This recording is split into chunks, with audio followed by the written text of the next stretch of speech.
Assalamualaikum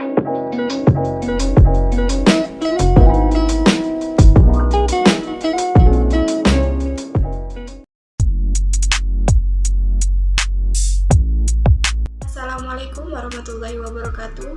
Perkenalkan, nama saya Dwi Widayanti, NPM 2011060358 dari kelas A semester 5 Pendidikan Biologi.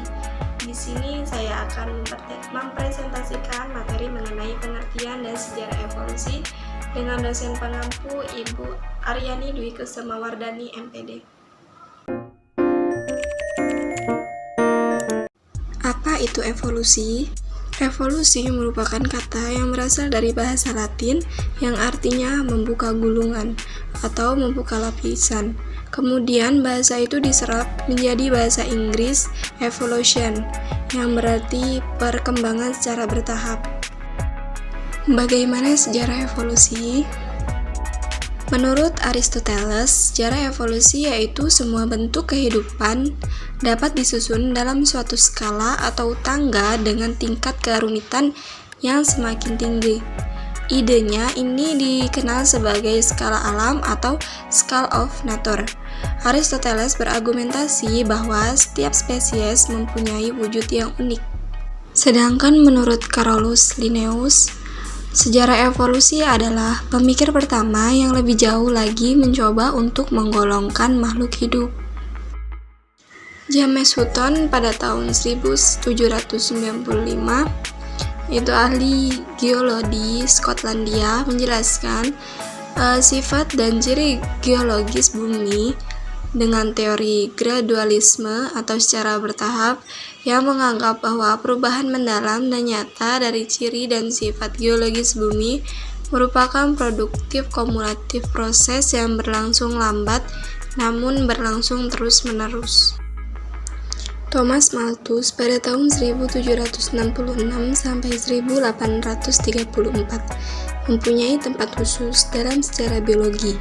Meskipun dia bukan ahli biologi tetapi seorang ahli ekonomi politik. Malthus menjadi terkenal pada tahun 1798 ketika dia menerbitkan sebuah esai yang berjudul The Prince of Population as it affects the future improvement of society.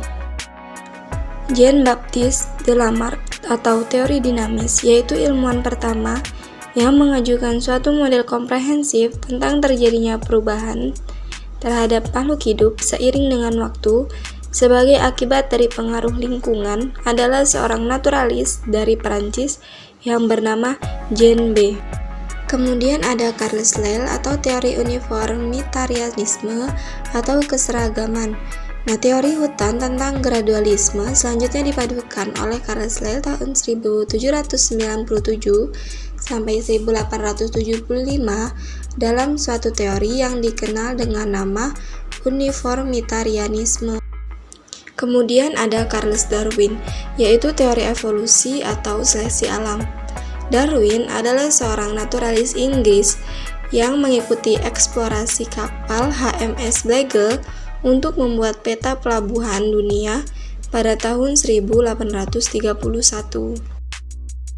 Selanjutnya ada Alfred Russel Wallace, yaitu teori evolusi seleksi alam.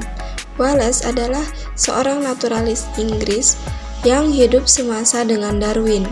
Wallace secara terpisah juga mengembangkan teori seleksi alam yang pada dasarnya sama dengan yang dikemukakan oleh Darwin. Kemudian ada Gregor Johann Mendel, yaitu teori genetika. Mendel adalah seorang pendeta dan ilmuwan dari Australia yang mempelajari ilmu keturunan. Dengan mengobservasi kacang polong atau Pisum sativum selama bertahun-tahun, Mendel mengambil kesimpulan bahwa ada suatu pola dalam pewarisan sifat keturunan. Yang terakhir yaitu evolusi modern atau neo-darwinisme.